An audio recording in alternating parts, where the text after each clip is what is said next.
Dr. Emily Silverman from the Nocturnists, UCSF volunteer, faculty, fellow hospitalist, storyteller. I'm like stoked to have you on the show. I'm stoked to be here. We have been in touch for a long time, right? I think it's been a while. Yeah, I remember your videos from back in the day. I've definitely been aware of you and your work for some time. So, as I have of yours. And because you're one of the few people in medicine that's actually doing something along the lines of what I try to do, which is this Venn diagram of humanities, like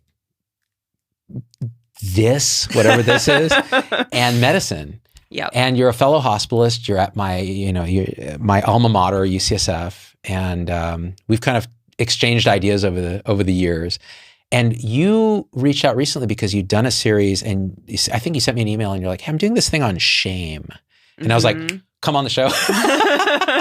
This is so the shadow side of medicine and how we avoid these very difficult emotions that all humans have, but in medicine it's all amplified. And so, tell us a little bit about, maybe first start at the beginning, like, how did you even start doing this podcast, The Nocturnist, which is one of the most popular podcasts on in the health and medicine space on iTunes? Yeah. So The Nocturnist was born in January 2016. I was at UCSF, internal medicine resident, about halfway through residency and very burned out. I know that feeling. It only took you halfway through to get burned out? Yeah. I hit a wall. Something happened. I was one of those people who wanted to be a doctor from the time I was a little kid. Running around the playground. I'm going to be a doctor. I'm going to be a doctor. Not quite sure where it came from. Nobody in the family was a doctor. I have some theories. I won't bore you with them, but long story short, I landed at UCSF for residency and found that this dream that I had, this thing that I had wanted to be/do for my entire life, that I was just really unhappy. And there are a few reasons for that. I think some of it is just healthcare was already starting to move into a direction that was really despairing. And I know you've talked a lot about everything that's wrong with how healthcare is paid for and delivered, and, the moral injury that causes among healthcare workers, electronic health records, insurance, just shitty labor conditions, all of those things. So I was feeling all of that. But I was also feeling estranged from my creative self. I was feeling estranged from my human self. I wasn't reading. I wasn't writing. I wasn't engaging with the arts. And that had always been a really big part of who I was. And so I decided I wanted to do something about it. And started off with a blog, and that didn't really get traction. And then a friend of mine invited me to a live taping of The Moth. Oh, yeah. Which I don't know if you're familiar with. Very familiar, yeah. They did it at Public Works here in San Francisco. Great event, open mic, like pulling names out of a hat.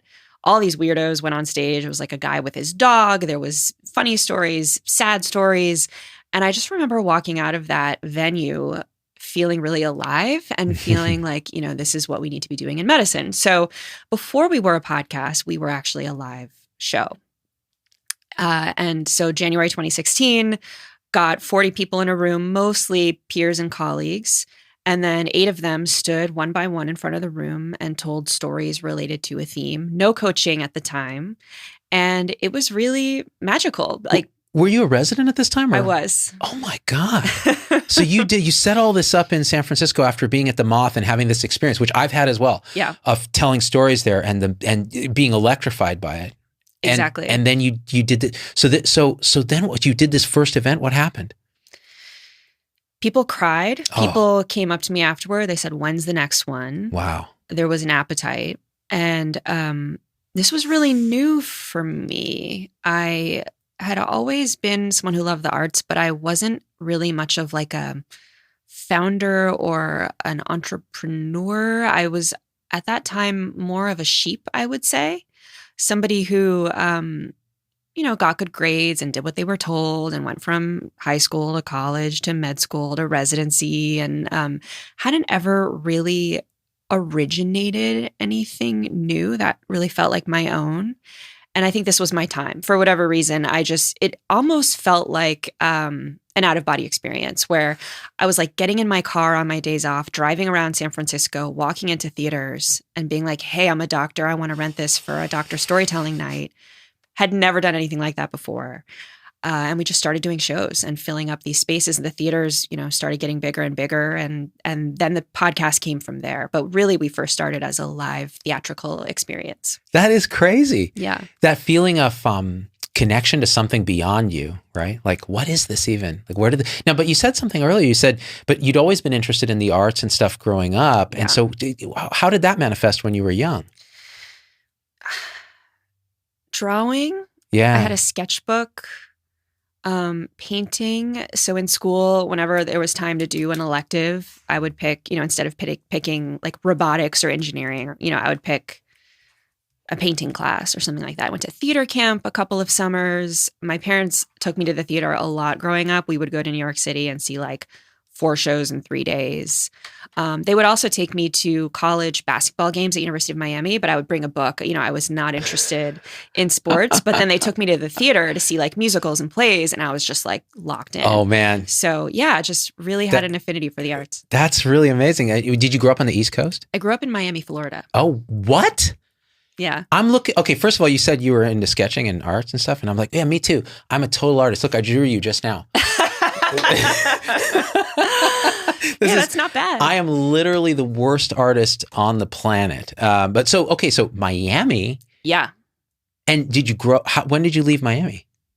After high school, I went to Brown for college. Got it. Liberal arts college. Yeah. And what did you study at Brown? History of art and architecture. Holy crap. Yeah. But you said when you were young, you always wanted to go into medicine. So was it some idealized idea of what medicine was, or? Probably. When I got there, I wanted to become a doctor, but wasn't really a pre-med. Like, I didn't actually know that I had to take chemistry and physics to like be pre-med. I just signed up for the classes I wanted to sign up for. And it wasn't until about halfway through my first year of college that I realized like, oh crap, I actually like need to get on this track. And so I did have to spend a summer taking physics to kind of meet everything on time, because I came in not really keyed into like what needed to happen for me to be pre-med. So I'm curious, when you took organic chemistry, was that a fit for you? Totally. I crushed it. And I believe it, because you said you studied architecture and the history of art and that kind of thing. And those molecules are spatially interesting, right? Much preferred it to inorganic chemistry, no question. Right. But I also just liked to crush things like that. I was sort of a professional test taker at that point. Yeah. Like my thing growing up was like being smart and getting good grades. And so there was a way in which crushing orgo, it didn't stem from like a love of organic chemistry, although there was certainly beauty and ballet to it.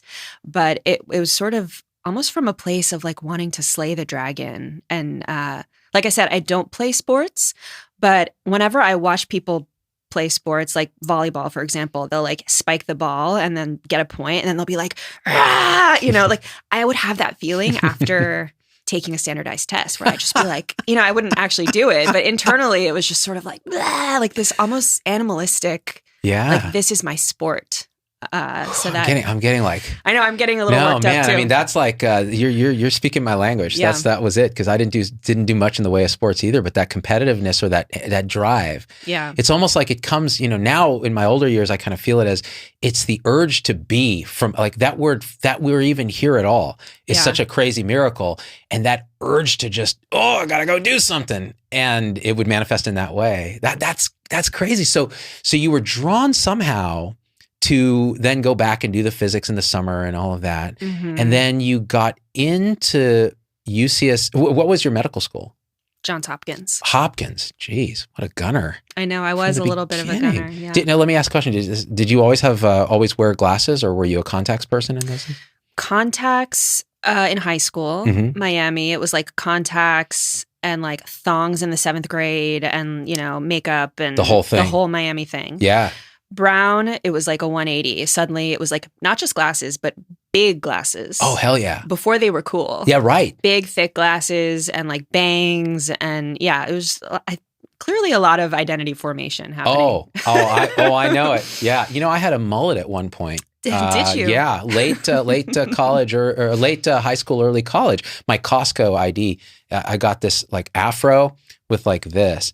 And I miss it. I'm going to be honest. After I lost most of it, I was like, that mullet, if I could have done a comb over of the mullet, like just from the back to the front. Nobody does that. No. But they should. But yeah, the reason I asked about glasses is there's something about how the glasses frame and almost a personality in a certain way. They create a kind of an identity that, I mean, and this relates to what we're going to talk about today, which is shame. Yeah. In many ways, we create this identity from nothing, from these interesting precursor personality parts, and then conditioned by all our experience, conditioned by our genetics, conditioned by our trauma. And then up we come. And here you are with your conditioning showing up to Hopkins. And I'm just curious because you even pointed at it. You're like, there's a lot of identity formation and stuff. And like at Hopkins, how did that fit with the identity you had had so far when you started medical school? Yeah, at Hopkins, in some ways, those 4 years were like kind of the best for me. It felt a little bit like that Harry Potter, like we even had 4 houses. Totally. And you're being initiated into this trade. Yes. And with archaic technology that's like the Muggles don't use. Yes. Like pagers and a new fax language. New language. Actual magic happening. Like you start in medicine and the heart rate goes up and then it goes down. It's like there is that spiritual dimension to it that feels magical. Really tight bonds with friends. And so I think there was a way in which I just kind of felt really happy and playful in that space, but did, I think, struggle to bring forward that artistic side. And the way that it manifested at Hopkins wasn't necessarily through any kind of professional project, but was really more with my friends. So one of my best friends in medical school was this woman, Alessa Coliani. Hi, Alessa, if you're watching. She became— Slide into my DMs, Alessa. We'll do a thing on the show. Why not? Why not? Why not? She'd be a great guest. She's hilarious. So part of why we clicked so much is I think both of us had this aspect of ourselves that was more performance oriented. And by performance, I mean theatrical. For her, more in front of the camera, for me, more behind. So I was very writing oriented, directorial oriented, and she could write and direct as well, but was an amazing impressionist. So she does impressions, she does accents. She could be on SNL in a parallel universe. Wow. And so she and I in medical school would create these like funny videos together, and we would make food talk and all sorts of different stuff. Wow. And so that's how I kept it alive in medical school. That's hilarious. Did you guys have a class play? Or like a review or anything like that? No, but I almost went to Columbia Med School. And part of why I was so drawn to them is they have like a whole drama department where they do all stuff like that. We didn't have that so much at Hopkins. Because you would have crushed it. I mean, because that was the thing that like kept me from like quitting medical schools. Like we had our second year class play and I like co-produced it. And it was the same thing as like all these impressions and these little skits. And it ultimately evolved into what I do now, which is this creative aspect. And what you do now is also the creative aspect. And it's interesting how it kind of lingers. You don't really ever fully lose it, although there might be a point in career where it does feel like, oh, this is starting to slip away. I think that was the crucible of the creation of the Nocturnists. It's almost like I had to let it slip away in order for it to come back in full force. Yes. And boy, did it. Yeah. And then it comes out, you can't ignore it anymore. Yeah. It's like a force of nature. It is nature itself. It's again, that urge to be shows up and you can resist it, but in reality, there's nothing resisting it. An illusion is resisting it. It's just gonna happen.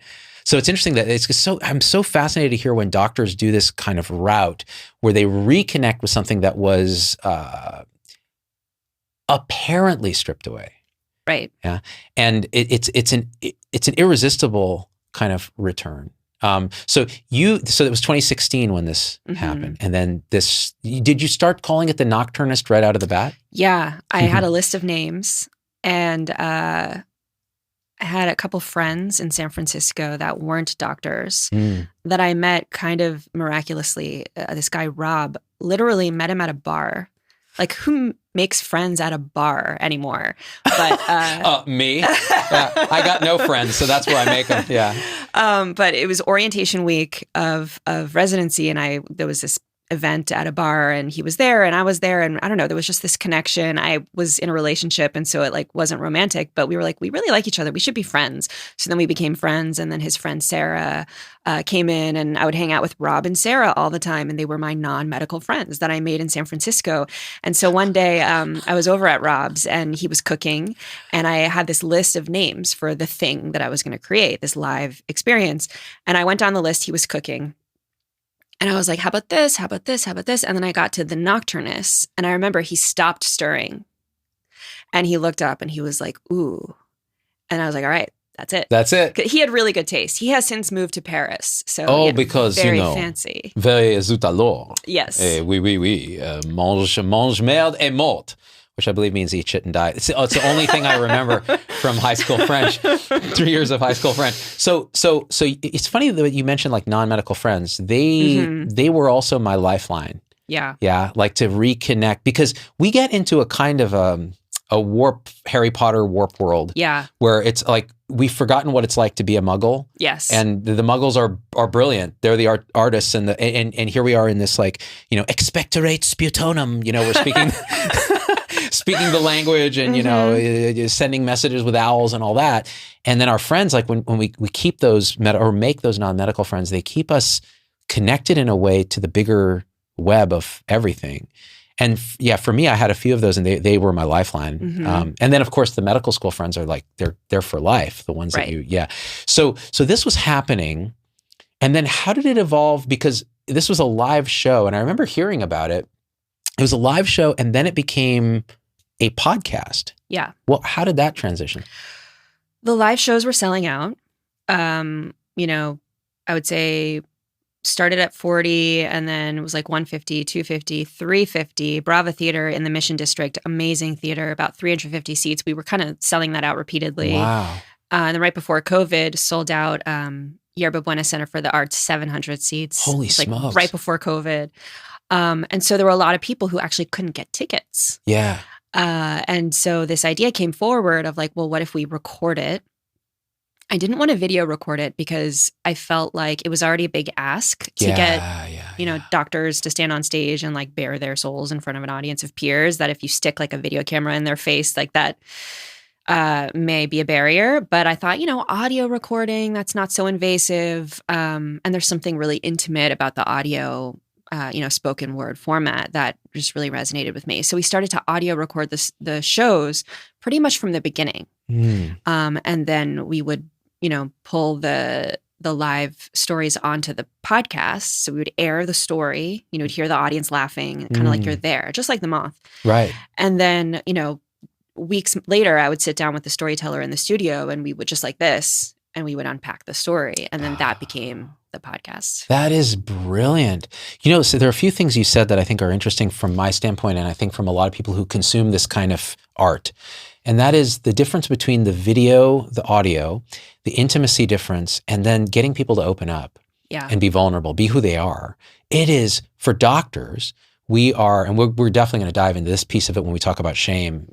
We are the most conditioned kind of creatures that you can imagine, in the sense that we're told from early on there's a persona that you project with your patients as a professional to the world for the validation that is your due from all the work and sweat and labor you put in.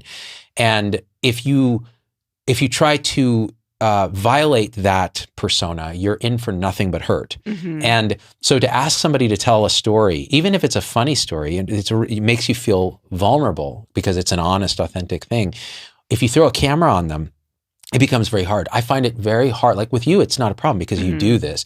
But there are a lot of doctors who'll come on the program, and it's like you have to spend a good hour or two beforehand talking to them, relaxing them. And even then, when you put them in front of a camera, suddenly that open, beautiful, authentic person has contracted 30% into a persona. And I can feel it energetically, and I know the audience can tell, right?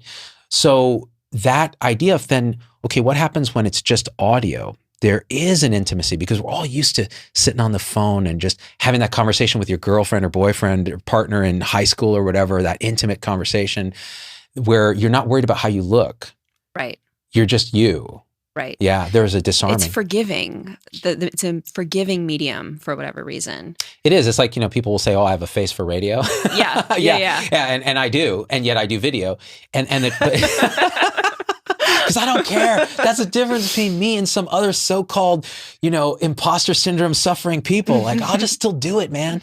The interesting thing about audio is like, I found when I do audio only, I tend to open up in different ways. Right. There's something about the different medium, and the medium is the message to that degree, right? Mm-hmm. So I love that you did that, because you have the live audience, which provides the energy and the interaction, and there's a organism that's created from that is a kind of it's a single conscious agent that forms. Big time. You feel it, right? Definitely. When you're there, is there a point of inflection where that's happening, or is it continuous, or is it ebb and flow? How do you feel that? Gosh, it's so interesting.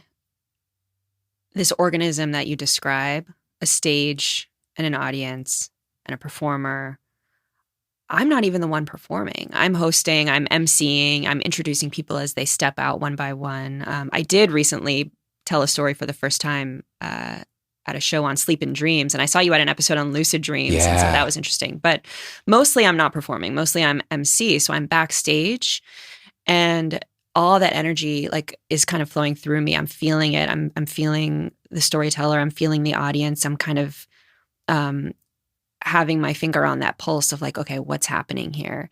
And there are certain stories and certain moments in certain stories where it's just oh my God, it's transcendent. It's that you can't get it anywhere but in a live experience. And then there are some moments and some stories where it's a miss, and that's okay. But it's interesting to ask okay, well, what makes something hit and what makes something miss? And I think even with just the voice and with audio, there's a difference between explaining something that happened, which doctors are actually really good at doing. We are pros of writing the soap note. And reliving an experience yourself on stage in front of an audience. And so it's that difference between the map and the territory. It's are you, and sometimes you can achieve this just by asking, and we do this in the coaching sessions with people. It's okay, you just told that whole story in the past tense. Let's switch to the present tense. And some people can't do it. They break down because suddenly they go from explaining something that happened in the past to re-experiencing it in their body in the moment. It's a very embodied thing. Yeah. And it's a completely different animal. And so I've been learning a lot too, just about acting and storytelling and performance, and the difference between being alive and present in a performance and sort of being detached and kind of contracting up here and telling the story from up here. It's just a lot. It's a lot to learn. And I think a lot of those lessons are actually translatable to the clinical environment, even thinking about when you're sitting with a patient and being present with them. This is not something that's just confined to the theater. It's relevant in relationships and things like that. But it's been quite the education. Oh, wow. So see, everything you're pointing at is stuff that I am really interested and passionate about, because this embodiment of the experiential aspect of what they're pointing out with the story. And you said this, there's the map and there's the territory. Mm-hmm. And the map is us saying, well, okay, so these following things then had happened and this had happened. The territory is the experience of that story. And so if you can actually get map and territory to be a little closer, or just show the territory, embody the territory, that is then you get the transcendence. And the woman who wrote Eat, Pray, Love did a great TED Talk on this, where she talked about the muse. And she said, that idea of, people in I forget where it was an African country, they would see dance, they would dance. Mm-hmm. And when a dancer would suddenly become transcendent, they would just say, everybody would back off and they would say, ole, ole, ole. They wouldn't say that. They would say, Allah, Allah, Allah, which meant God, God, God. They're seeing the face of God coming through, because everything else drops away and it's so embodied and so immanent and so transcendent at the same time. And that got turned into ole, ole, ole. That's where it comes from. That's where it comes from when they, the Moors in Spain and all that. I forget the exact story, but that was it. And I was like, that's it. That's beautiful. That's what it is. And the other thing I want to say about that, and I'm sorry I'm talking so much, but you got again, this is such a synergistic passion of ours. Jill Bolte Taylor, who did one of the top TED Talks of all time. She's a neuroanatomist, and she had the talk is called Stroke of Insight. Yes. My Stroke of Insight. She had a hemorrhagic stroke that knocked out her left hemisphere, and all her language and all her ability to make sense in details and project into future and go into past. And she was recently interviewed by my friend, Dr. Angelo DeLullo, for his podcast on Simply Always Awake about awakening and spiritual realization. And she said that they were doing a dry run for it in Monterey at TED. This was years and years ago. And the producer of TED, I forget his name, he was the you of TED. She went through the first half where it was very much a map. It was like, here's the brain, here's the right and the left hemisphere, here's what goes on. And she got halfway through to the point where she was going to start embodying the story.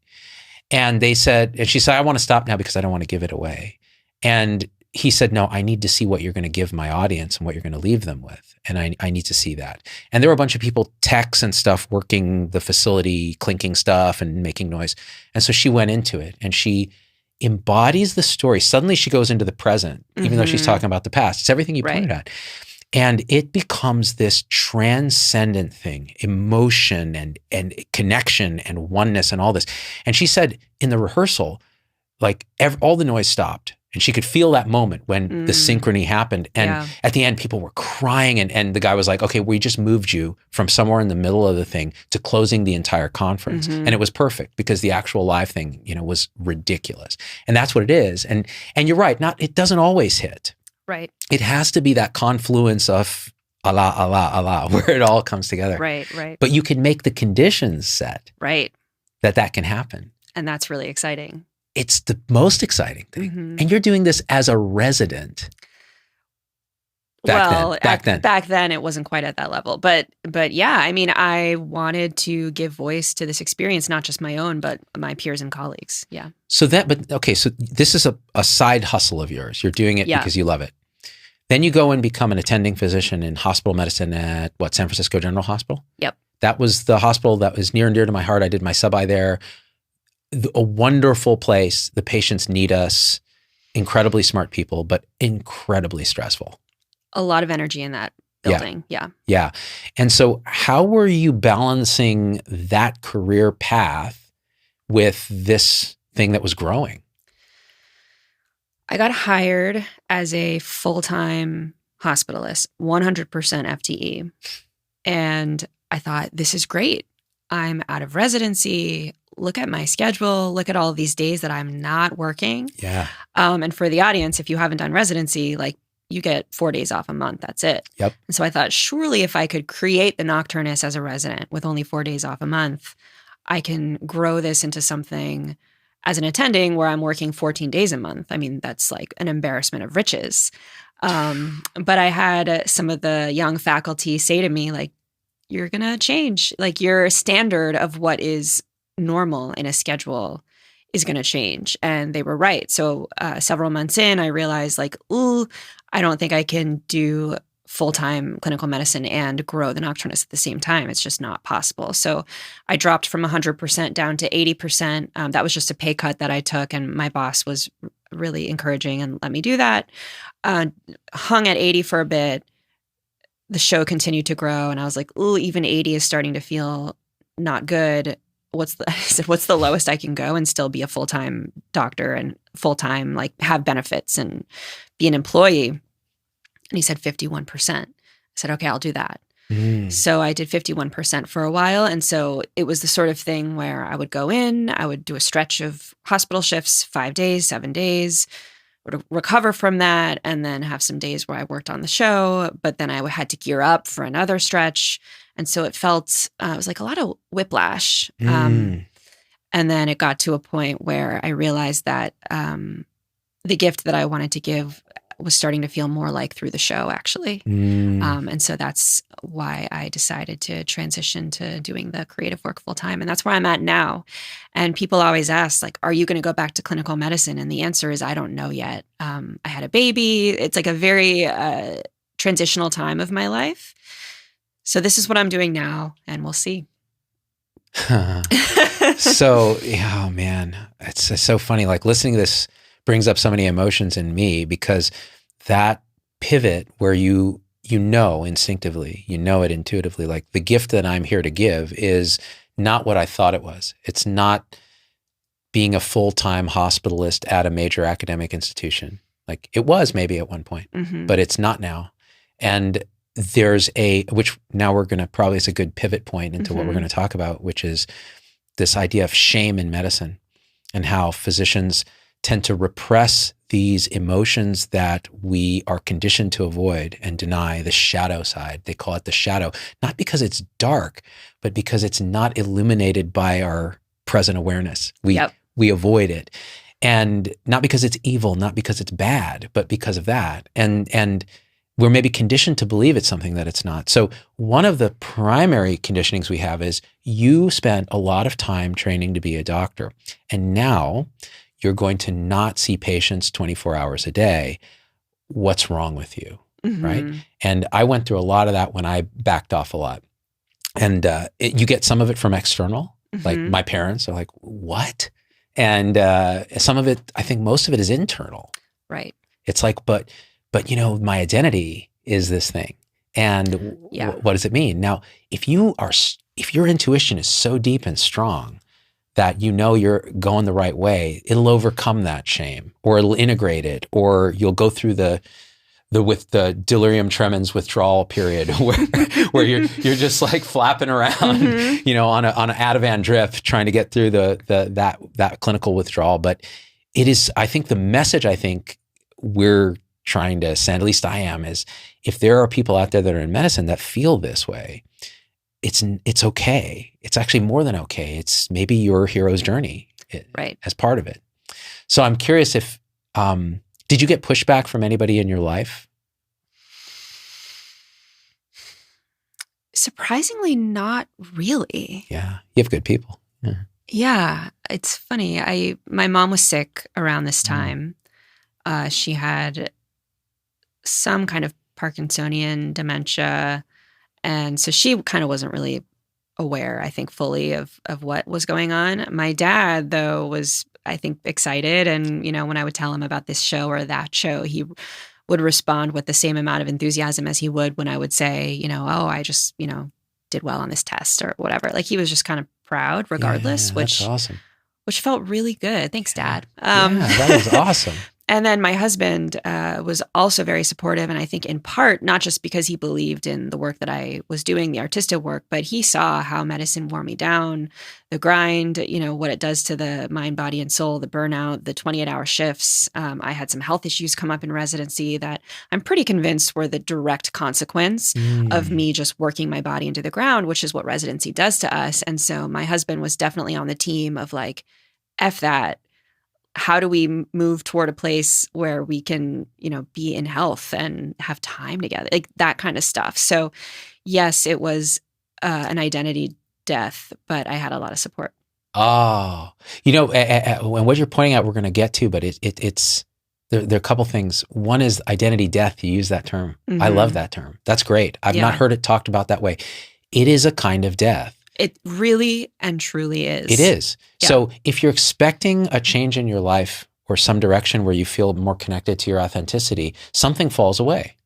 And it can be experienced as a literal kind of death, which means there will be anger, denial, bargaining, grief, acceptance. I mean, all of that could be part of it. Yep. And a lot of times, anger will show up. A lot of times grief will show up. Grief is a big one. Huge one, right? There's so much I love about clinical medicine and about hospitals, that place of a hospital with all its different pockets and all of, the radiologist over here, like social worker, case manager, the team rounding. Yes. And going down to all the ER. little rivalries, like the politics. Yeah. It's just in a way kind of beautiful. And I miss that. I miss sitting in morning report at 6:30 in the morning, eating a stale bagel, hearing about some, hemochroma. Like I really still to this day grieve a lot of those experiences because there is something good in there. But for all the reasons we just discussed, my path took me elsewhere. Yeah,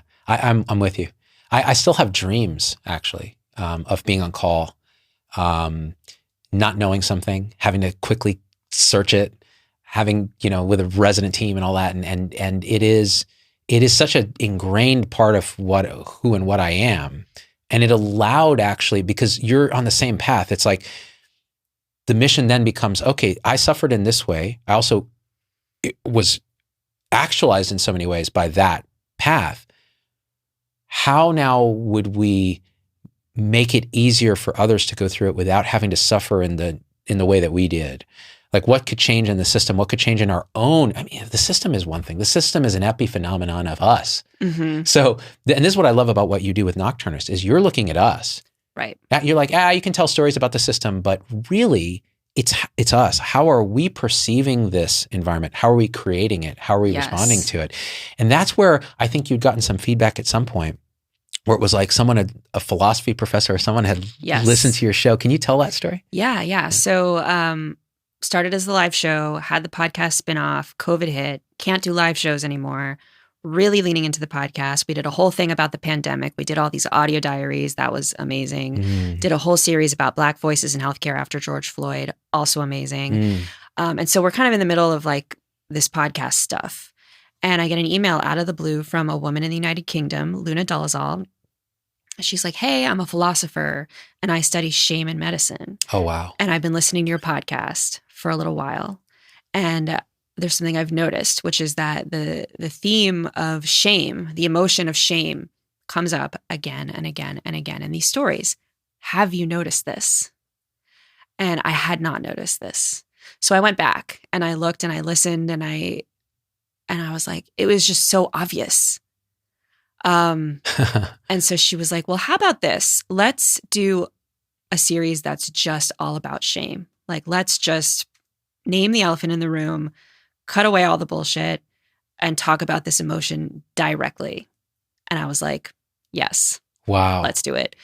So we decided to create a whole podcast documentary about shame in medicine, put out a call for shame stories, got a couple hundred responses, and then spent 2 years like just kind of digging through these stories and figuring out how to group them, how to clump them, how to feature the stories, but also weave in the expert voices. So we had never done that before. We had been only storytelling. Right. But now we had Luna's voice as the expert, the philosopher. We also had a second expert, Will Bynum, down at Duke University, who is a family medicine physician who studies shame experiences in medical learners. And so Will and Luna were the shame experts. And then we had the primary raw material of the stories. And then we had my voice as the host. So it became this awesome creative challenge of like, how do we pull in the stories and Emily's voice and the expert voices and make this into a work of art, basically, a body of work. And that's what we did. And it works. It works. I mean, it's so well done.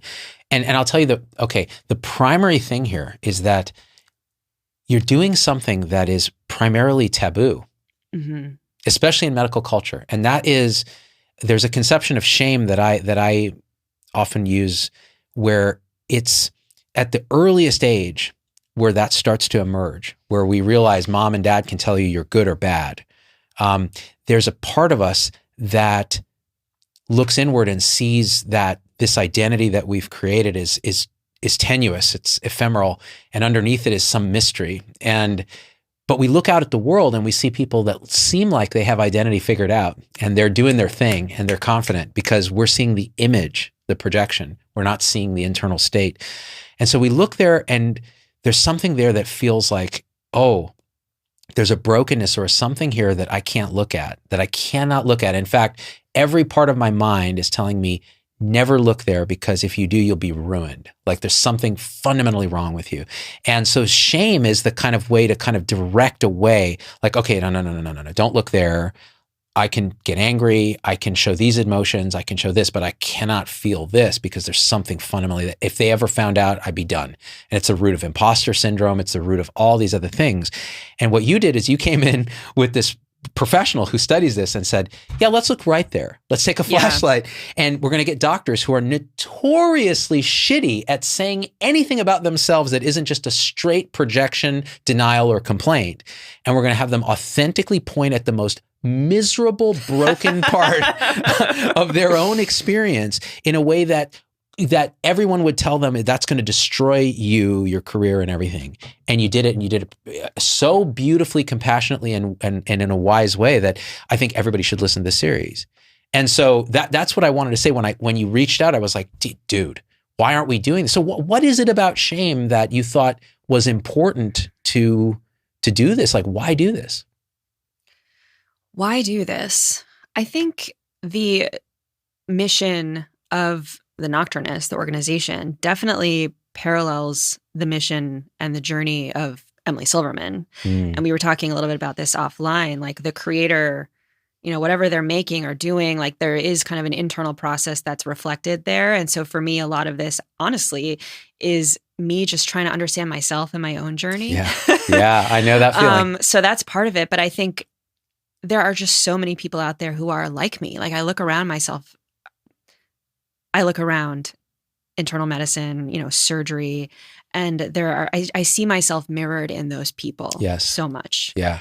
And there's actually like this deep and abiding radical love that I feel and that I have for physicians. Yes. For all our flaws. Yes. Like, and maybe that love that I feel for doctors is sort of like the projection of the love that I want to have for myself, but can't, because we all like hate ourselves, right? Yes. So, yes. Like, by loving them, I can love myself. And so I see how driven we are, how motivated we are, how much we really truly care about our patients and their outcomes and their stories and wanting to help.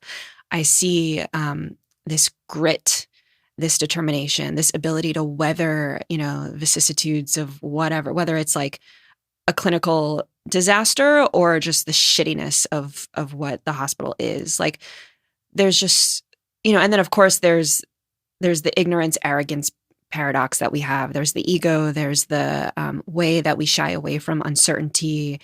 There's the way that we retreat into materialism and deny the existence of any sort of mysticism or mystery, the way that threatens us and how scary that is to us. All of that, I feel this outpouring love for this community.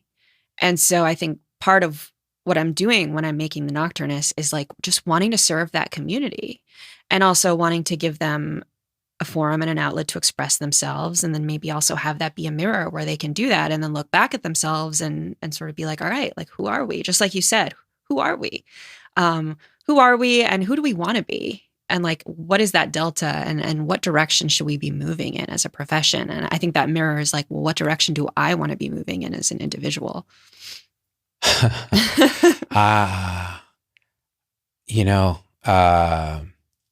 You so beautifully articulated, you embodied just then what it is that I feel like I'm trying to do too. And I've never heard it embodied in that way. Like that's it. That's what it is.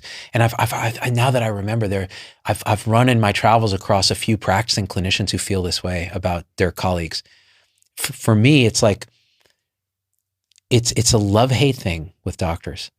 Like there's aspects of physicians that I'm like, oh, these doctors are the fucking worst. Oh, the worst. The worst. We suck. We are just the worst. And in a way, what I'm seeing is a reflection of those worst aspects of my own egoic self that I see play out, causing harm to others, causing harm to myself, causing suffering. Harm to patients. Harm to patients, absolutely. You pointed at some of them, the egoic stuff, the materialism, the need for certainty, the desire for control. Yes. Like, you know what? I can control this. I can turn the dial and I can make things happen. Well, sometimes you can't. In fact, you are confusing the map for the territory now. There's maps of physiology, but there's a territory of this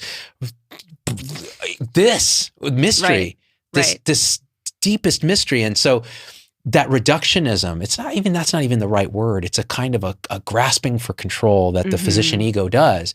And the physician ego is a refined ego. It's an ego that's been polished. It's not like the kind of ego where you go, oh man, that ego is not done well. Like that ego needs to go because it's not successful. No, it's the kind of ego that gets all the flowers, all the money, all the adoration, all the societal respect, and it continues to just fester as a separate, shame-avoidant, denying, repressing machine. And then we wonder why we get a system that we have.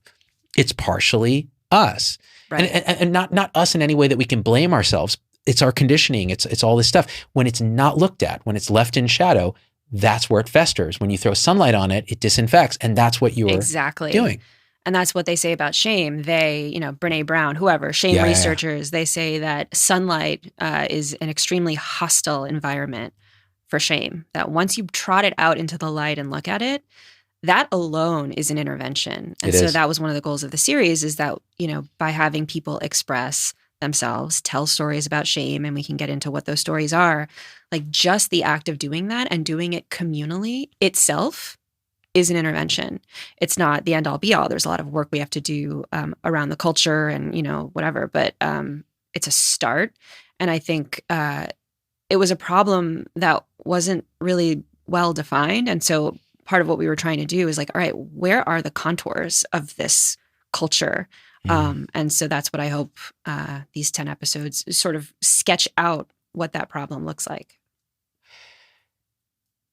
Yeah, the idea of actually making explicit this implicit suffering that people have where they won't even name it to themselves. Mm-hmm. How much internal denial do you have when you make a medical error initially? Oh, right. Right? And we can talk about that. How much, and everybody has got their stories, and we'll talk about some of the more poignant ones because they illustrate this. And,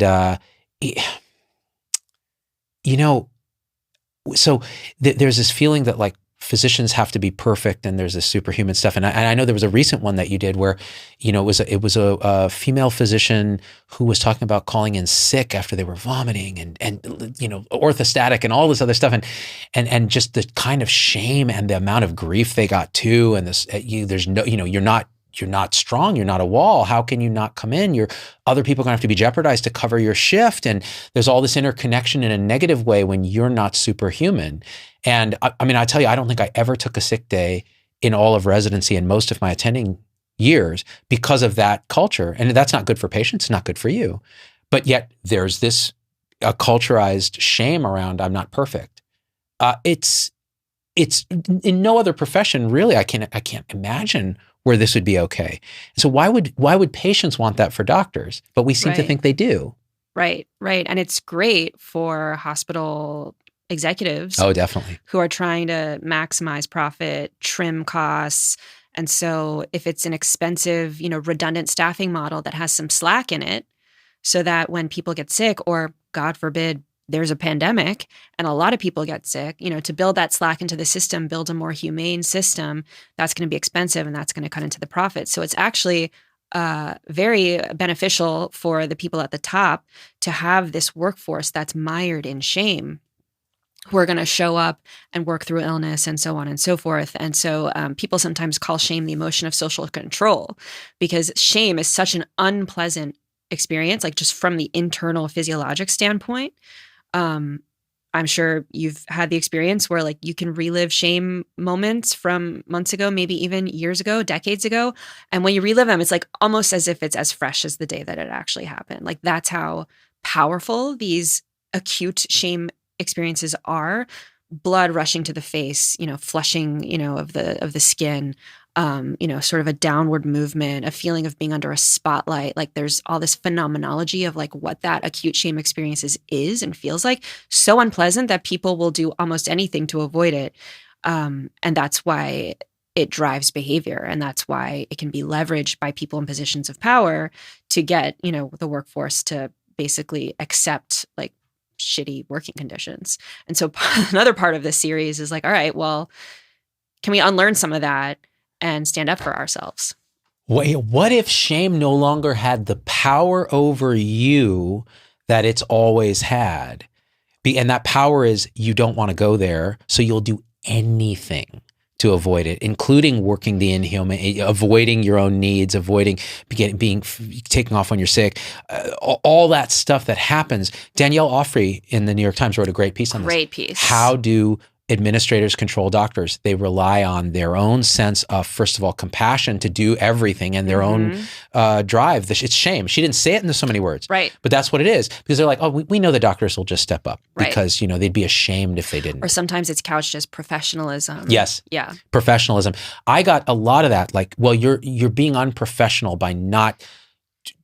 to being a full-time doctor and then going and doing this show that you're doing to point out the brokenness of all this stuff. Like, that's unprofessional. It is. I love that. Shame is what did you call it? The instrument of social control. The emotion of social control. Emotion. Yeah. It's brilliant. And it's a complex emotion in itself. And so what happens if you bring it into the light and you give people the tools to actually experience shame directly without necessarily believing the narrative that comes with it? So all the things you pointed at, that feeling of downward, the flushing, those are raw, ancient energies of emotion. Yeah. You can feel them. Primal. You feel them. They're embodied. They're in the body. That's why they call them, feelings, because you feel them in the body. But what we do is we then go, okay, the minute that feeling comes up, we're conditioned to go bad. And then a cascade of other emotions come up and thoughts, which is, oh my God, this is that thing that happened. I can't look there. I can never look there. So I'm going to project into something else or tell a story about something else or just be straight up irritable for a while. Right. Right. Some people don't even recognize it as a shame response. And that was true of me. Like Will and Luna kind of defined, this is what shame is. This is the emotion. This is how it works. This is what it feels like.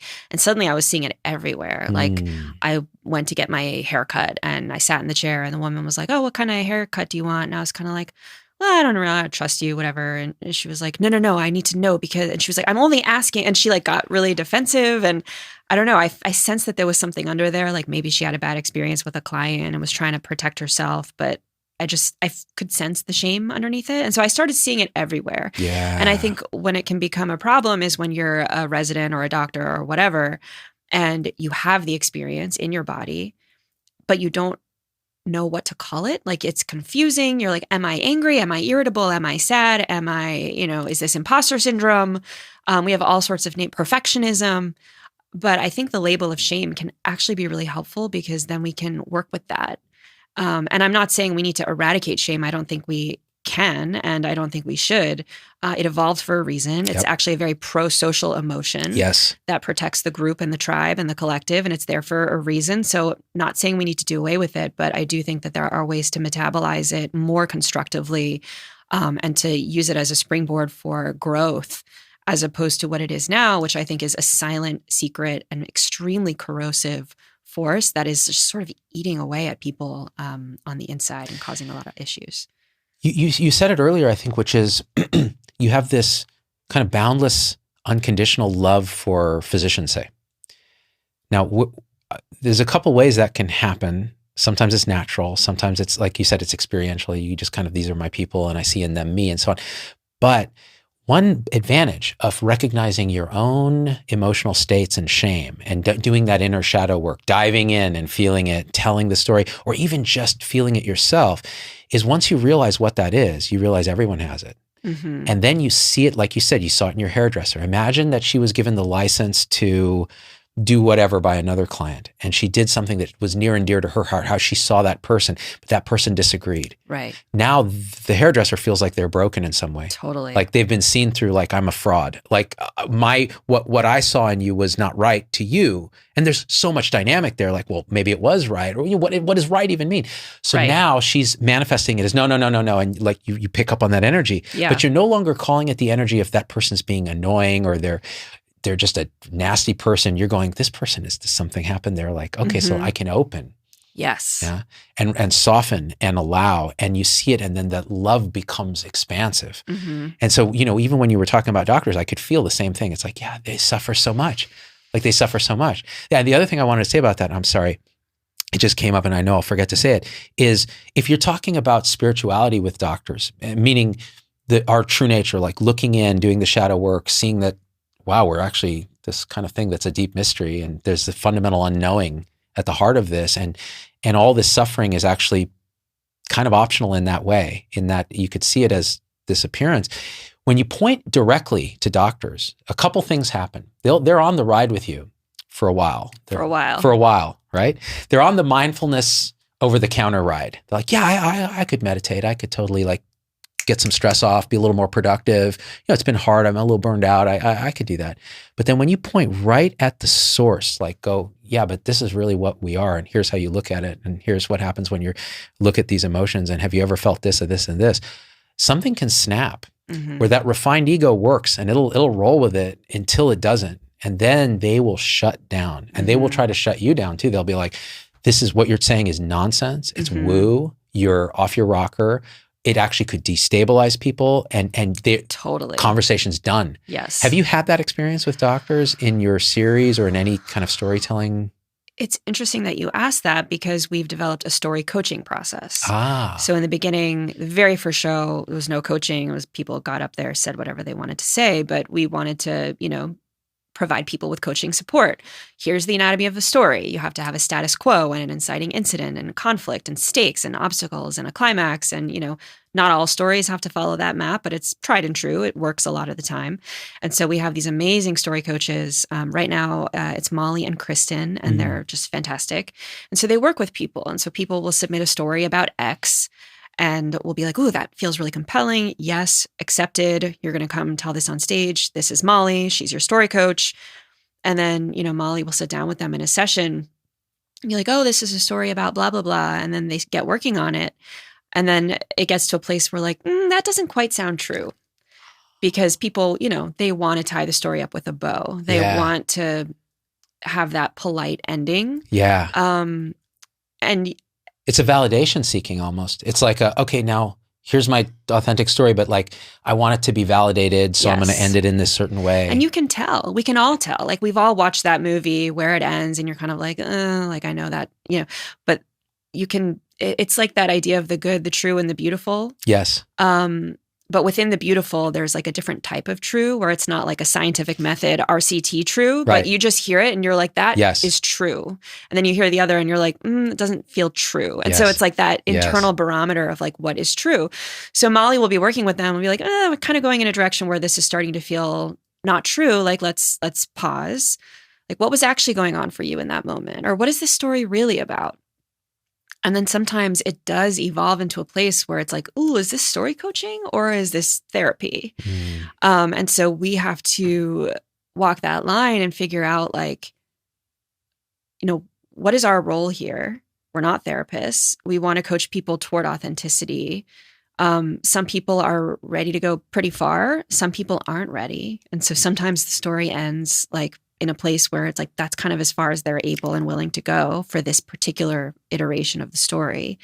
And so that's a lot of what we do is you just don't want to break someone open into a place where they're not ready. And that could be because the story's too raw. Generally, we avoid just platforming people with stories that are too raw because we find that they need to process before they share. But even for things that happened a while ago, sometimes people just aren't ready. And they're probably not ready for a reason. Like you said, things sometimes have to come in their own time. They come in their own time. There's a synchronicity. Yes. That is fascinating that you guys have that process because that's exactly it. You'll run up, you'll know when it's there. It's an energetic wall. And okay, this synchrony hasn't happened yet where this person has really integrated this experience at that level where you're pointing, where you're feeling the obstruction.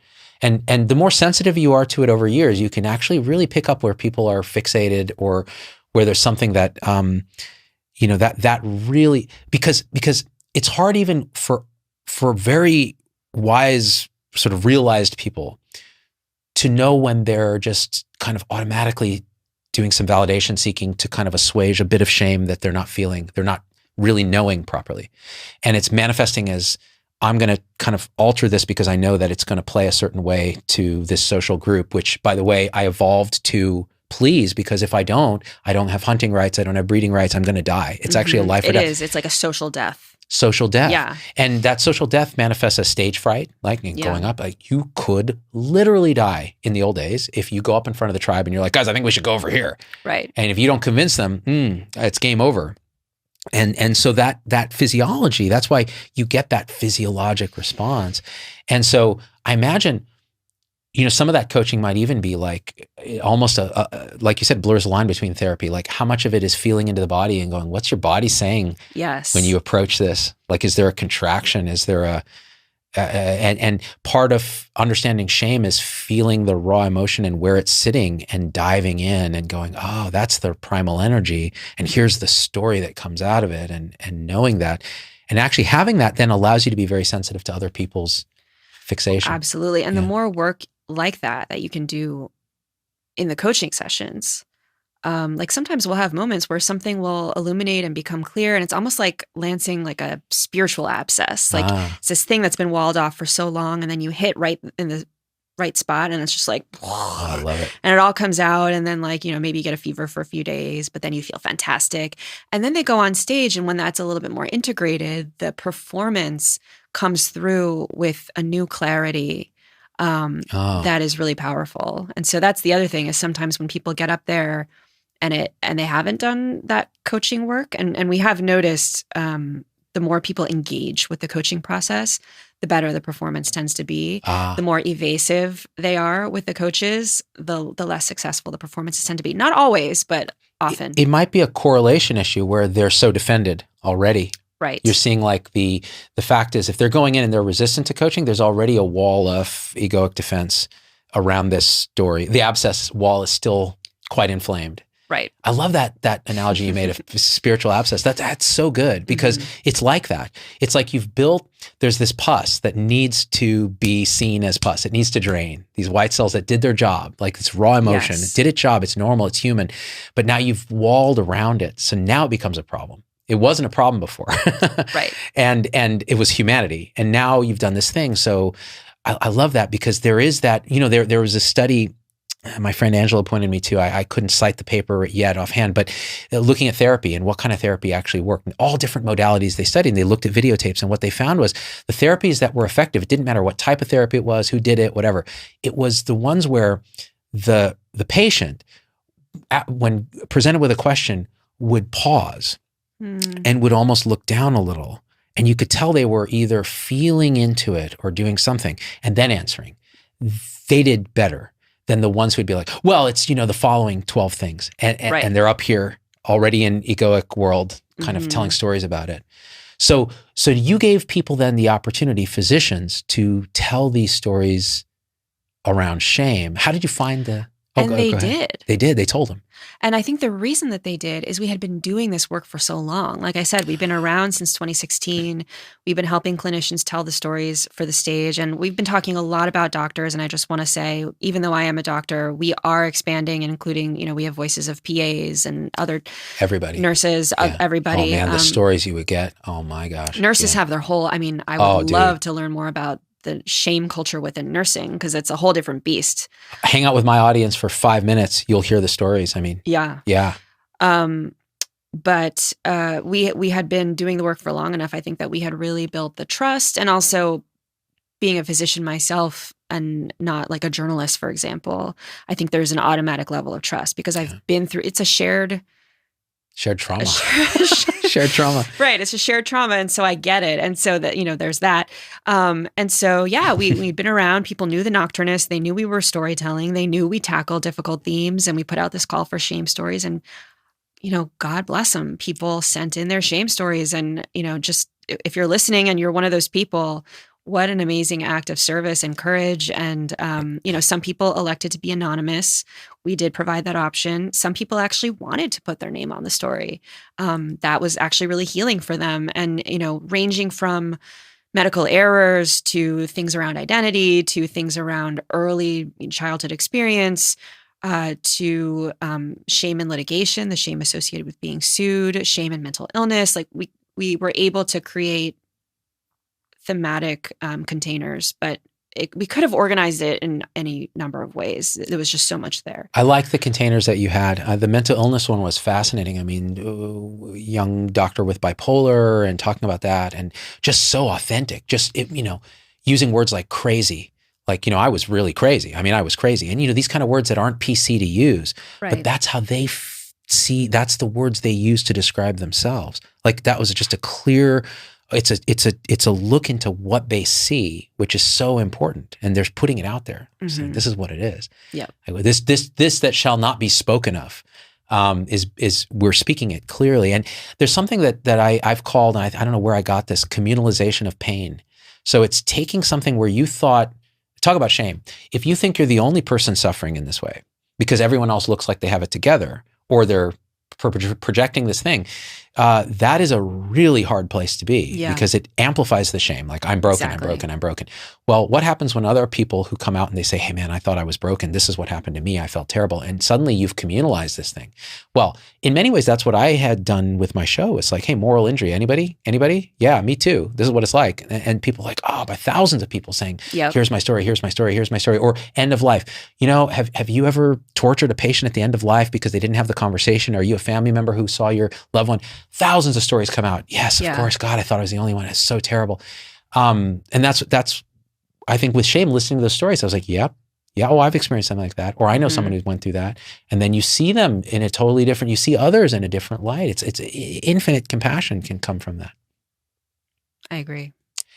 How did you find the people to tell the stories? Was there like a call for stories? There was a call for stories. We have our social media channels and we have our newsletter. So we have a very dedicated niche audience of clinicians who care about storytelling in the humanities. And so we put out the call there. And that's where we got the material from. There were a couple of cases where, I'll give you an example, shame and testing. We got just way more stories about shame and testing than we expected. And so that one filled up an entire episode. Testing, you mean like standardized tests or? Yes. Oh, wow. Tests, exams. Of course, right? Yeah, because we knew we were going to do an episode about shame and learning because we use shame as a pedagogical tool in the hospital all the time. Yeah. Pimping, all totally. of these. It's weaponized shame, institutionalized shame. Exactly. Yeah. And so we're like, oh, maybe we'll have like a story about test scores like embedded within the shame and learning episode. But we got so many stories about shame and testing that we actually gave that its own episode. So that was an example of how the audience, through submitting their stories, were able to tell us like, this is what needs to be told. And then there were other themes where it was a bit harder, like the litigation one, for example. The main story that carries that episode is this one emergency medicine physician. And we really leaned on her to help us find other litigation stories because that wasn't coming in as organically, but we know that that's a huge issue. A lot of resistance there. Yeah. So it was a little bit different depending on the theme. But yeah, it was a grab bag. We got all kinds of stuff. Yeah, so you reached out and you got the stories and, the testing one. And that brings up the question, because you said something interesting. We kind of institutionalized shame in our learning process. Do you think, having done all this work now with this space of shame, that there is some role for, you said, shame as a emotion of social control. Can it be an emotion that we poke just a little in order to motivate learning and teaching in the form of, rounds and those kind of things? Or do you think it's just never can be used in those circumstances? It's such a great question. And I've asked Will Bynum this a lot, the Duke guy who looks at shame and learning. And I'm like, is shame ever good? Because I have stories of like little medical factoids that I still remember to this day, like flashbulb ingrained into my mind. Totally. Because of the shame that I felt when I was pimped on it and didn't know in front of a room of people. So like, maybe that's good, right? Yeah. And I talked to him about it. And I think, long story short is like, maybe there is a little bit of healthy shame there, right? Like maybe you didn't prepare, you didn't do the homework, you didn't study, you didn't prepare. And then, you're performing and you don't do well and feel a little bit ashamed about that. And it motivates you to do a little bit better next time. But I do think that in general, people tend to learn better. And again, I'm channeling Will here, so forgive me, Will, if I'm paraphrasing. People tend to learn better when they're in an environment of psychological safety that is nourishing. Even if it's high stakes and high pressure, like if you're in that clenched fight or flight of being publicly shamed in an antagonistic way, it's very difficult for growth and learning to happen there. Yes, you may get a couple medical factoids burned into your brain from that shame, but generally, I think the corrosiveness of that, the going home, the stewing in it, the kind of mental health consequences, we see depression, anxiety, suicidality, imposter syndrome, all of that. I think whatever benefit you get probably is outweighed by the risk.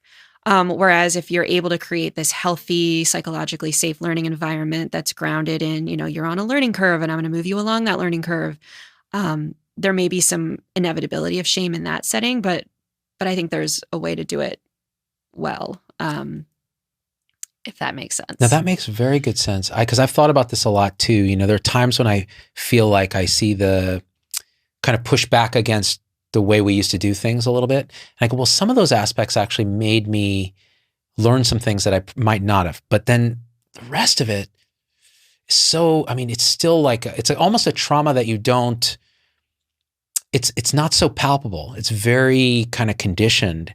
Yeah. And it manifests in different ways, like a reactivity maybe, a kind of an understood reactivity where you're just reactive to certain things in a way emotionally that you would never have been if you hadn't been conditioned in that way. Right. And it's not necessarily productive. And there's a lot of value to sitting even in meditation with good somebody who can facilitate this and sitting with those bits of reactivity. Like, you know, one approach that was taught to me that I've been working through is going, okay, a situation where you felt a lot of shame or you felt humiliated or whatever it was, I want you to go back to that situation mentally and actually go through the details of it. Like, this is what happened from a map standpoint, okay?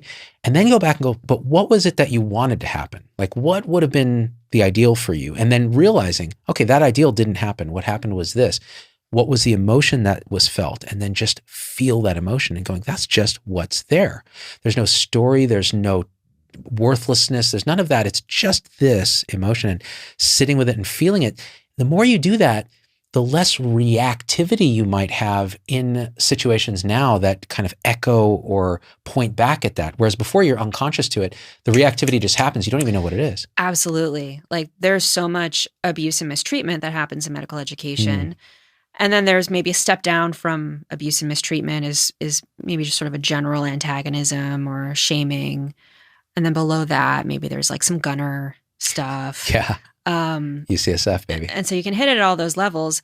But then there might be a situation where someone's just asking you a question. And, you know, I don't think we should do away with that. We need to assess and probe and figure out where our learners are on their growth curve so that we can move them along that growth curve. And so I don't think there's anything wrong with saying, like, you know, hey, Josh, like, tell me a little bit more of your understanding of like alcoholic cirrhosis, and, you know, see what Josh knows and then help Josh move along. And so, but there's a way to do that. And some of it is subtle and energetic.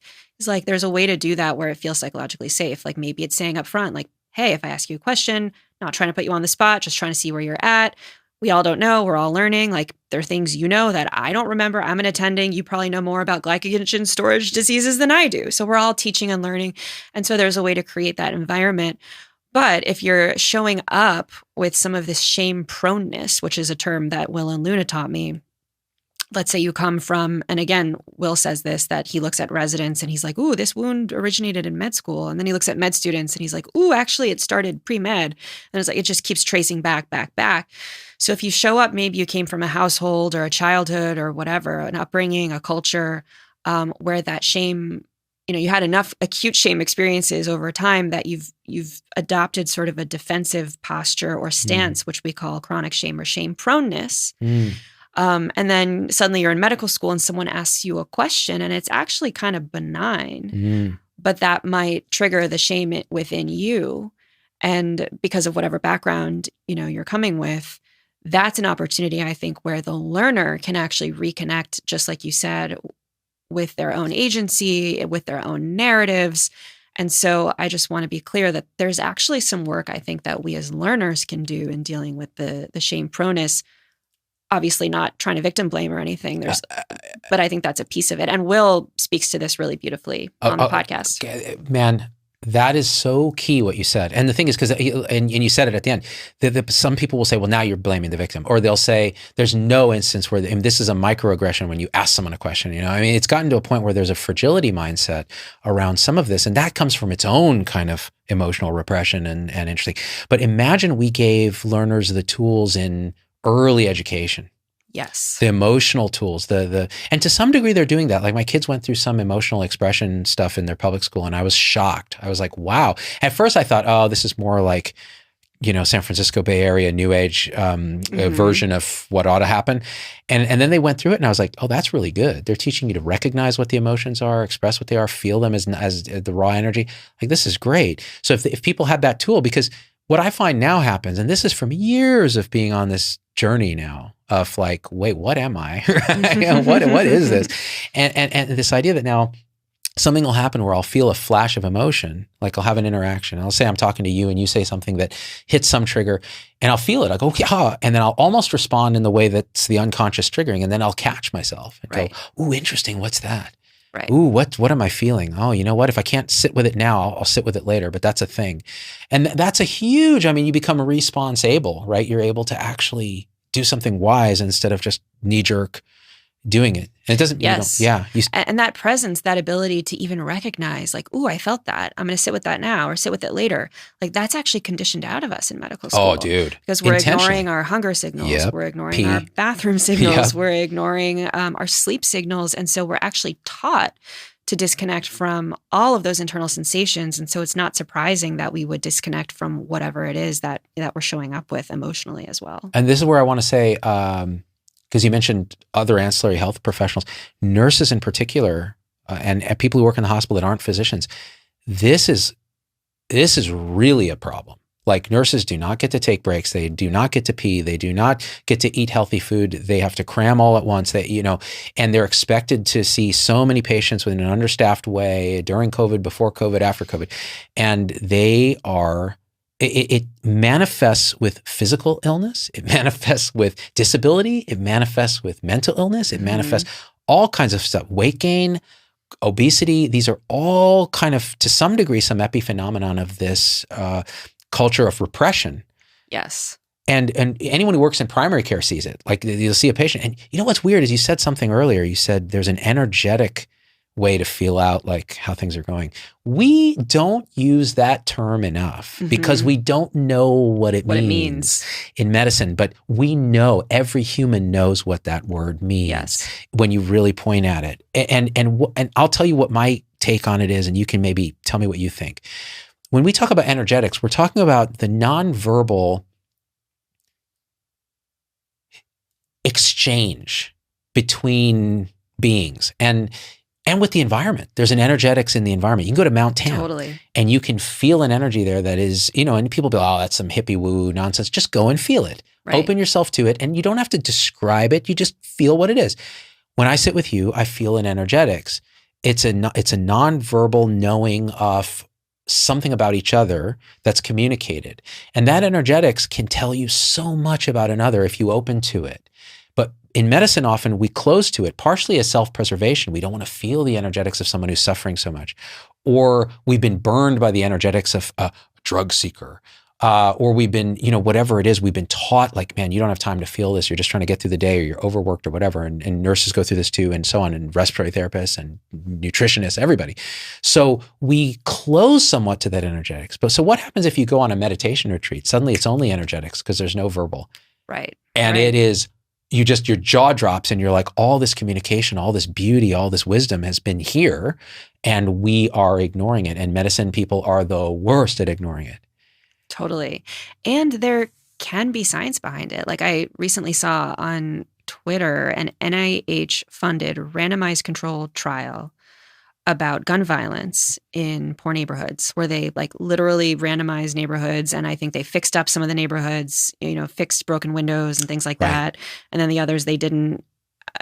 I can pull the link and put it in the show notes I'm probably butchering it. This is a famous study, I think. I think it's the broken window study. Pretty hot off the press. This might be It's a new version of it, because the old one was kind of controversial, the way they did the data or something. Okay. This new one I just saw, and I just thought it was such a great example of like how we exist in symbiosis with the environment, and how the environment communicates to us, we communicate to it, like we kind of shape each other. And, as it turns out, if you live in a place where everything feels broken, you feel broken. And if you live in a place that's green and that has nature and birds and sunshine and whatever, trees, oxygen, like you feel more alive and perhaps more centered and more clear. And so, these things are difficult to put language to and to prove because they're invisible. But I don't know. I feel like all of the elite science actually points more in this direction than away from it. It's increasingly synergizing in that direction, that these are not two things. It's non-dual. They're not two things. Right. And that's why language fails, because language is by definition dualistic. It's like I and thou. It's like this and that. But these energetics are, and you said something I want to really double down on, the environment and the individual. What if there's no distinction? So in other words, right now I'm looking at you and I'm seeing the room, I'm seeing your eyes, I'm feeling the energy. I see the equipment here. I feel my own internal state. I feel a indescribable emotion and right about here. All of that is happening as my experience currently, it's one happening. It's like the universe just doing its thing perfectly. And what we do is we create thought structures that create a dualism. We're like, okay, well, now I'm separate from that, and therefore I can either ignore that or I can compartmentalize or I can control that. But what if it's one happening? Well, then you're in a patient's room or you're with a colleague in the doctor's lounge. Heaven forbid we don't have a doctor's lounge anymore. You know, those were such beautiful places where you could energetically connect with your colleagues. Yes. And then you really feel the entire organism of the thing. Well, now you have an understanding and a wisdom that's very different. And with patients, I mean, like you said, people, you know, patients are people. We're patients. You know, we're all people and patients. Sometimes I get annoyed when people say like, oh, you do doctor storytelling, but what about patient storytelling? And I have to remind myself that like doctors are actually patients too. They were all the same thing. Yeah. But anyway, you know, like we are, as you said, this infinite, unbounded, mysterious experience. And then you kind of look at the way that we're handled in the EHR, for example, and it's like, you know, ICD-9 code, like diabetes, comma, uncontrolled type 2 / with chronic, like, and it's not that, otherwise specified. It's that right? left brain, right? That wants to atomize and separate and list and concretize. And I think there's a role for that, right? We can't just like put in the chart, like Mr. So-and-so is an unbounded, infinite, flowing, eternal, you know, whole, you can't put that in the medical chart. You got to like go organ by organ and have a problem list. But I feel like we've just gone so far toward that problem. Like people have become problemless, and it's like, that's a problem. Let's talk about that. And so I think I love you. I really do. I really do. Like you when you started talking about left brain, I'm like, you just read my mind, because that was my next comment, is this left brainification. Dr. Ian McGilchrist talks about this. Love him. Oh, I knew we were. It's like, I just met him. You met him? I did. I hate you. Is he here in the Bay? No, he lives on the Isle of Skye. That's right. In Scotland. I met him in Ireland. Oh, that's so awesome. Yeah. He is one of my intellectual heroes. He's just amazing. So here's a guy trained in the reductionist psychiatry model who comes out and writes a book, Master and His Emissary, about the right and the left hemisphere, and not the pop culture nonsense. The real truth, shit. the real shit. What Jill Bolte Taylor talked about in her Stroke of Insight, which is the same thing, knocked her left hemisphere out. And so her ability to, okay, just a real quick thing on this, because this is everything that you're pointing at. I love what you said. Like, we don't write notes that are like, you know, Mr. B is not even a Mr. He's like the infinite presence of everything, all the universe maximally exerting itself to create this, and then it's gone. It's totally impermanent, and then it's here, and then it's gone. The way he kind of talks about it is the right hemisphere as the master. Yes. Is the one that is connected to everything, that sees the interdependence, that doesn't have classic language but understands language, has an emotional center too. So it has its own limbic side and its own hippocampus and all of that. So it feels certain emotions, but they have a different flavor, and it connects. It's contextual. It only knows things in their place. It doesn't know things. It knows processes. It knows. Yes. It flows. It flows. It knows flow. Then the left hemisphere kind of evolved maybe as the servant of the right, because it said, okay, the right said, okay, but we have all this, but I need to actually get stuff done in the world. Right. So we need to break things down into problems that we can list out, we can solve, we can write an ICD-9 code for, we can do X, Y, and Z. And so the left brain comes on board, and then it develops language because it has to communicate with others these lists of things and so on. And so it's able to dualize subject and other and so on. And so, but over time, the tool starts to think it's the master. Yes. Because it's not silent. It can talk. Yes. It can create social structures. It can create bureaucracy. So what happened in medicine? We went from a right brain dominant feel energetics intuition to a left brain assembly line algorithms cookbook EHR. And that's what's... And then we stopped. We didn't go back, because what McGilchrist says is it's a round trip. It has to go right, left. Right. And we stopped. So the emissary became the master. Yeah. We need to complete the circle. But it doesn't make any money. So that's a great transition point, actually. So you wean off some clinical medicine, you do this other thing. How do physicians and other creatives make a living when they're trying to bring this crucial piece of right hemisphere, left hemisphere, corpus callosum connection to us? Right. I mean, the thing is, and again, I'm not a healthcare economist. My knowledge of how everything is paid for is like pretty rudimentary. I'm kind of new to this, but my understanding is that like we've just become obsessed with things that can be measured. Right. So scopes, Yep. caths, Hips. surgeries, things that, it's so comfortable, Left brain loves it. Make a list. Love it. Make a list. I know, I can measure it. I can collect the data, but the ineffable stuff of primary care, Yeah. geriatrics, psychiatry, public health, The patient's story, their narrative, yes. like knowing who they are as a interdependent thing. There's no money in that. So much that's such a vector for healing too. Like if you can talk someone through something, like you talk to the DPC folks, the direct primary care folks, these are people who unplugged from the system, monthly fee, they, an hour with a patient. And a lot of their doctoring is just like being in relationship. That's right. With someone, which is not to say that like the pills and potions aren't great. They are. We need them. But so much of medicine and healing is built into that relationship. And so how do you measure that and charge for it? Like, because the RVU model just makes that impossible. So I think the healthcare system is on a really bad track. And I don't know if we're going to get on the right track until we figure out how to get capitalism on our side, how to get that stuff to be valued by the market. Yeah. And again, this is not my area of expertise, but. Well, I think what you're pointing at is something I'm quite passionate about and equally perplexed about, but this idea, because when we had our clinic, Turntable Health, it was a DPC model clinic. And what we did was we would say, this is about relationship medicine, not transactional medicine. So it's a flat fee, unlimited access.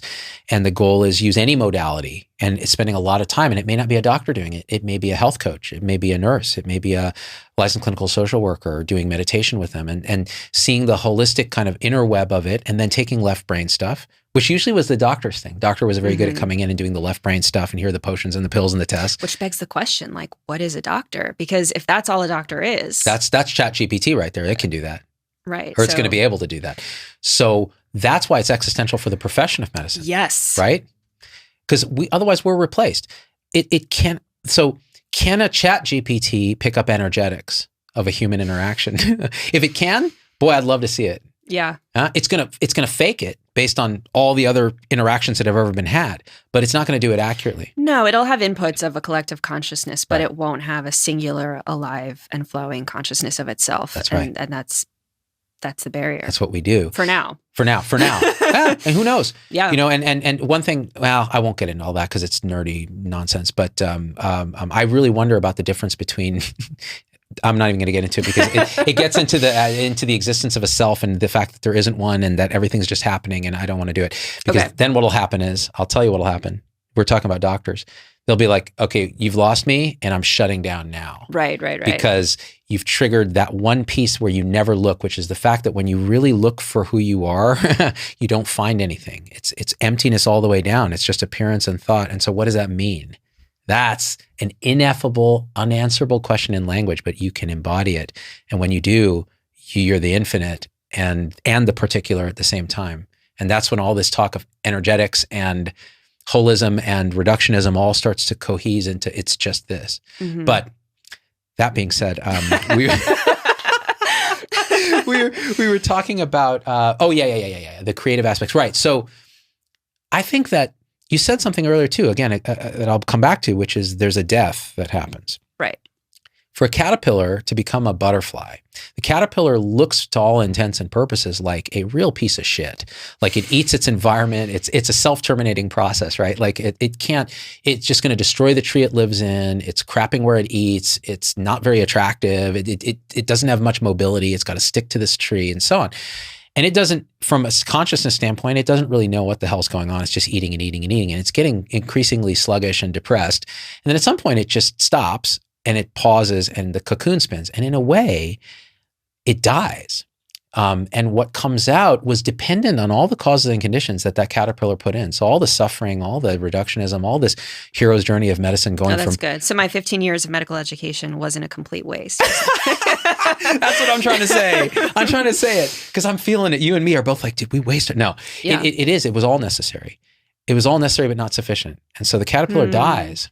And then what comes out was totally unpredicted. And it has infinite degrees of range of motion. And it no longer can even talk about what it was like to be a caterpillar. It kind of has this vague sense memory maybe, and it's now pollinating the very trees that it was destroying. It's now an agent of the whole instead of a parasite. Mm-hmm. And that transformation is what I think will inevitably have to happen in medicine. We don't know what it looks like, but what will catalyze it is the suffering, and then also the stories that you're doing. And there's so many people tackling this from different angles. Like there's not going to be one Moses leading us out of Egypt into liberation. Like there's your work, there's my work, there's so many other amazing people, you know, some of them more on the art side, some of them more on the policy side. I just patient feel like advocacy. We need everyone to do this work to get us from caterpillar to butterfly, because again, I feel like if we continue on the default, like you said, we are in an existential crisis as a profession. It's already there. We're seeing it. Like you can see physicians starting to panic a little bit when they play with ChatGPT and they realize this thing can write a SOAP note. This thing can pass our boards. So what are we? Again, and talk about shame. Then it's like, well, what is my worth? Right. So if we haven't even done the work on ourselves, that we are of infinite worth just by existing, the miracle of just being here, that there's something rather than nothing. That's a good one. That's the one. That is the one. For shame. I mean, that is really the core wound of shame is worthlessness. And so that belief that you just said of like, actually just by existing, I have infinite worth. Oh. I mean, you can say it. When you have to embody it. That's a life's work right there. Oh, it's a life's work, because even as you say it, and I try to feel it, I'm like, but I'm kind of worthless. It's an instant reaction, but I can't even build a house myself. Like I would die out in the wild. You know, it goes to that level.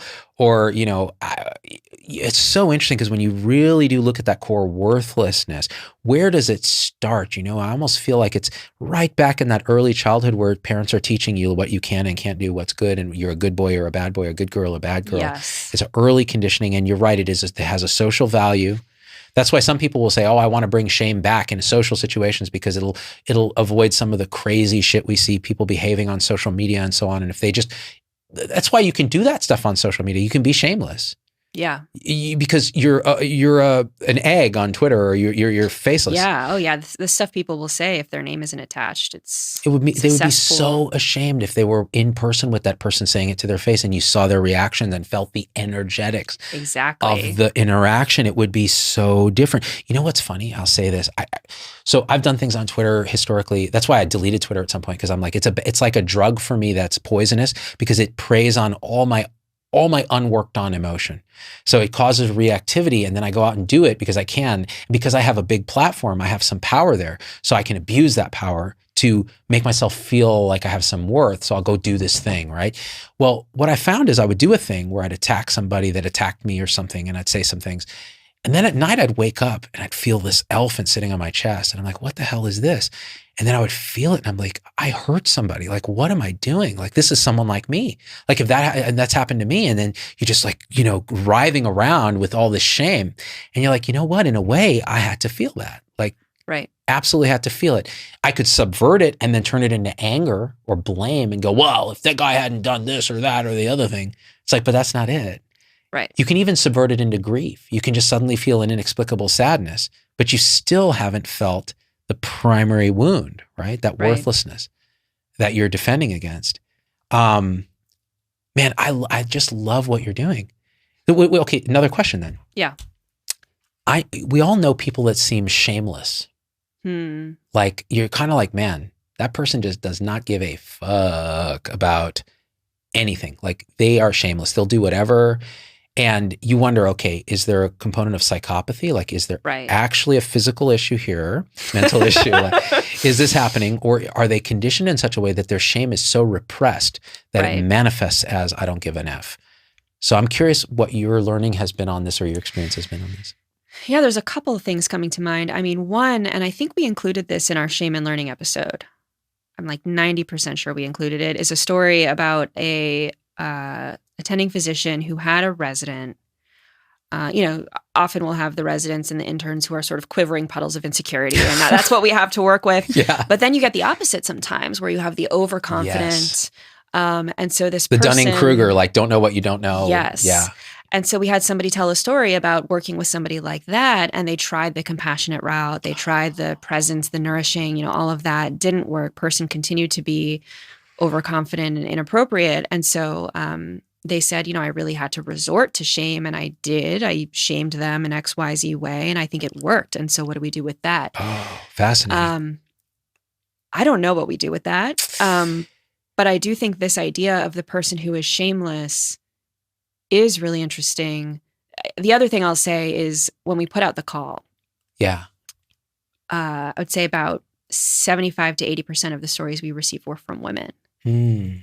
And Will found that especially interesting. And Will talks a lot about shame in women and shame in men and how it may be different or the same, and about how shame in men perhaps is especially shameful. Like it's unacceptable to display shame if you're a man because it threatens the masculinity on which your self-concept may rely, for example. And so there are all sorts of different theories about how shame presents in men. There's this idea, Luna sent me a paper called the shame to power conversion, where the shame, you avoid it so much that it sublimates into, violence, anger, aggression, things like this, which you could see in women too, but perhaps more common in men. So I don't know. It may be that when someone seems shameless, that they're actually not shameless, that they have the shame, but for some reason it's being like transmogrified into this arrogance or this overconfidence that's actually a coping mechanism. Just a thought. So, it's funny because I've thought about this quite a bit, and actually I've talked about this with other people who work on emotion work. And I think there's a lot here. Like, I think that's absolutely right, that there are gender differences in how shame is socially conditioned. Yes. Because it's socially conditioning. I don't think it's some you're born with 2X chromosomes and therefore you are, maybe there's some hormonal influence, but I think, women, there's a component of like the feeling of brokenness that there's some social conditioning where they treat it in a certain way and they are able to express some vulnerability around it. With men, they have that feeling maybe, but they're taught very early on that this is not okay to show. In fact, you'll be ruined, you'll be wrecked, and I think, and this is going to be controversial, but I think there is some truth in some circles to this. When they're partnered up with women, in particular in a heterosexual relationship, there's conditioning on for women to not really want to see those aspects of men that are that vulnerable, shame exposed side. And so men have no incentive to show that or process that, but every incentive to kind of sublimate it into a power move or anger. Like anger's okay. You can show anger all you want. Right. And with women, not so much. So it's sometimes it can feel like a mirror image. Interesting. Yeah, because anger in women, oh my God, she's an X and she's a Y and oh my gosh. Yeah. So these kind of social, which again, the social fabric is just an epiphenomenon of our egos externalized. Yeah. But isn't that interesting? So Will says that when talking about shame in medicine, that he actually sees men as a vulnerable population. I agree. Like as a population that needs extra attention. Have you ever seen, so there's a movie called The Work. It's a documentary. I think you'd enjoy this because of what you do, which is the work. It's a documentary about a prison population. I think it was Folsom. And they do this emotion work, circling. And what they'll do is it's prisoner population members that are inclined. They're kind of like, okay, I need to do this. And so what'll happen is they'll put aside all their whatever their gang affiliation is, whether they're a neo-Nazi, whatever, and they'll all get together in these circles and they'll bring in people from outside who need this work too, who've not been to jail, who they're kind of trying to scare straight a little bit. And they'll do this emotion work. And a lot of what it is it's all men. They've had horrible traumatic childhoods and they've repressed all of this worthlessness and it's come out in violence and terrible violence. Like somebody had sawed a person in half, like terrible things.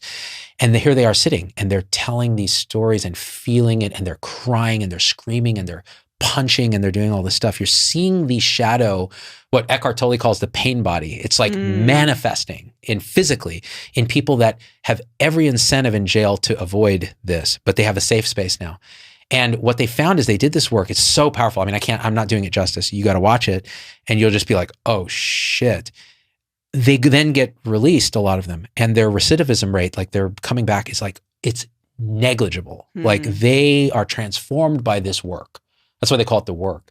Right. And it's shadow work, it's emotion work, it's shame, it's worthlessness, it's anger, it's trauma, it's all those things that we turn into this, and then there's a collective version of it. Yeah, the communal aspect of it. Yeah. Did you guys talk a lot about that in medicine, or was that something for a future? We talk a little bit about intergenerational trauma. I mean, people often think about that in terms of like their ancestors, but just thinking in terms of a profession that we pass it forward. So there is a collective aspect of this where, you know, we've heard it all, like, you know, I did it, so you should do it, or Totally. you know, this is how it was for me, so I'm gonna. It's just like the parent who was hit as a kid who then hits their kid. It's just that tough love works in a professional setting. So how do we think about it through that lens? That's also, I mean, so much of this is so embryonic. Like we're just starting to talk about this, and you know, I think the shame in men in medicine topic, totally ripe for research. The intergenerational aspect of it, totally ripe. You know, this idea of what if we offered medical trainees tools early on. You know, we often show up to the profession shame prone. You know, for whatever reason, the profession does, I would argue, tend to attract people who have some of that built in, and then the culture reinforces it. So how do we break that cycle? By, you know, bringing people together. Maybe there's a lecture or a talk or a session where it's like, okay, we're all here, we're all great. But, you know, the profession does tend to attract people like this. Let's be aware of that. And here's some tools, and here's how to manage, you know, shame reactions when you go forward on the wards. Like if someone had gave me that lecture, oh my God, that would have been really helpful. You know, I would. You know what's interesting? So, there's just so much that needs to be done. So you said something I don't think we really touched on before. And by the way, tell me if you're getting tired, because we've gone like almost 2 hours. Can you believe that? I can do a little longer, but I am getting a little hungry. Hungry. Okay. That's the thing. The glucose, man, the glucose. I took my monitor off. So we'll wrap up. The idea that physicians and medical professionals are innately a little shame prone or suffer this in a certain way is something I've thought about a lot, because I think it draws us into a profession where we can avoid feeling shame by feeling like we're doing something.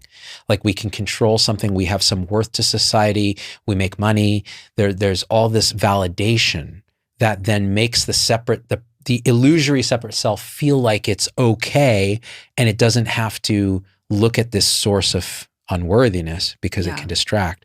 And what's interesting is the signature of emotional repression is kind of an energetic thing too. So you can pick it up in physicians a lot. You can also pick up when it relaxes, when people open, when they've had a couple drinks, or when they're really in a safe space and they're disarmed. You see a transformation happen from the professional way where things are tightened down, and then maybe the personal way, and then the open way. And you see, oh man, there's so much under the surface. This is a sensitive person.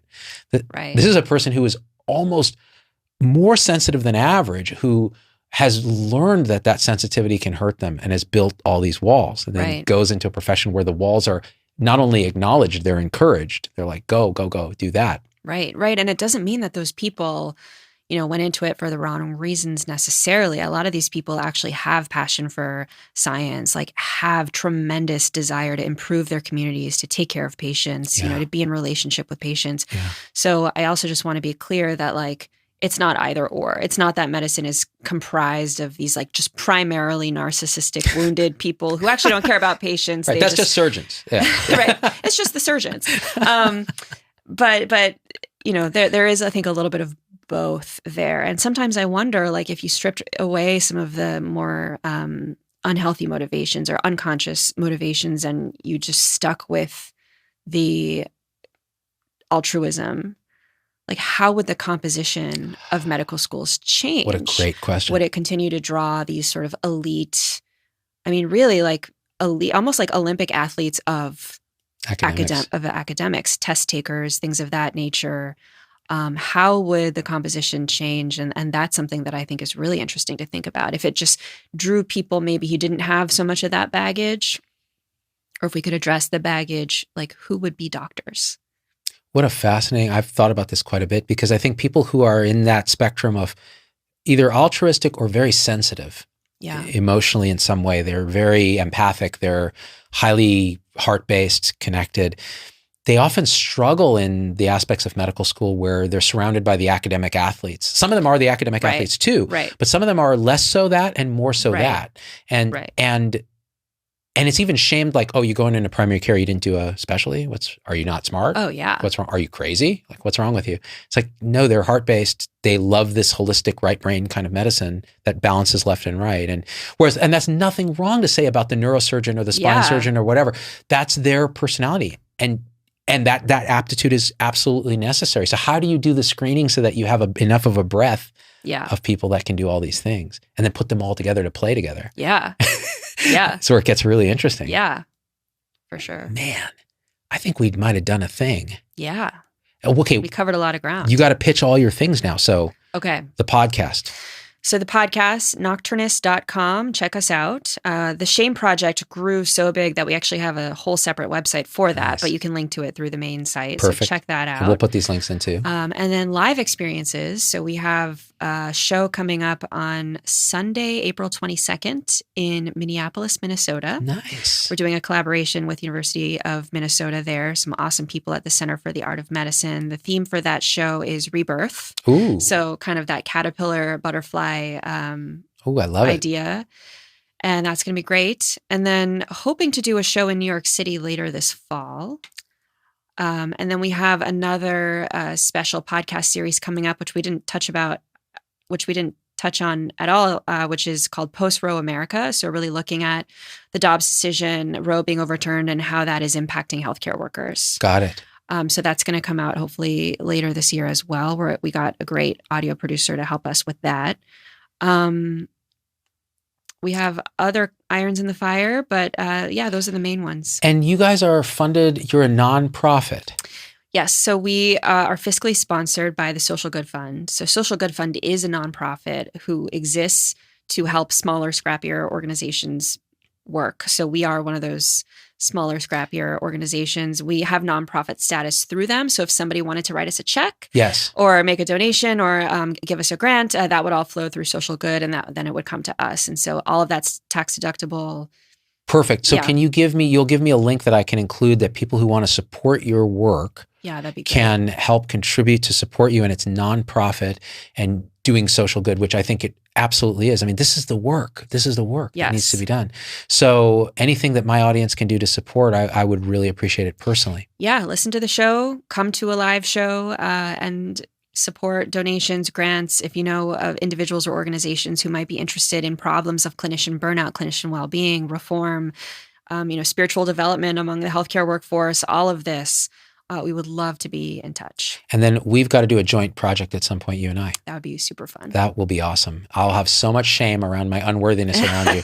It'll be beautiful. Yeah. We'll just do a silent meditation. We'll just hang out, but not talk for 7 days. I could talk or not talk for an infinite amount of time with you. So Emily Silverman, thank you so much for coming on the show. Thank you for having me. And guys, you know what to do. Share the episode, smash that like button, hit subscribe. If you're on a podcast platform, leave a review and subscribe. It helps us a lot. But if you're on YouTube, hit subscribe and hit the little notification bell, because then you'll always get notified when we have new podcasts. We're going to do longer and longer, more interesting stuff in 2023. And we really appreciate you guys here for the ride. Emily, thanks a million. Cheers. Let's go have lunch. Yeah. And we out. Peace.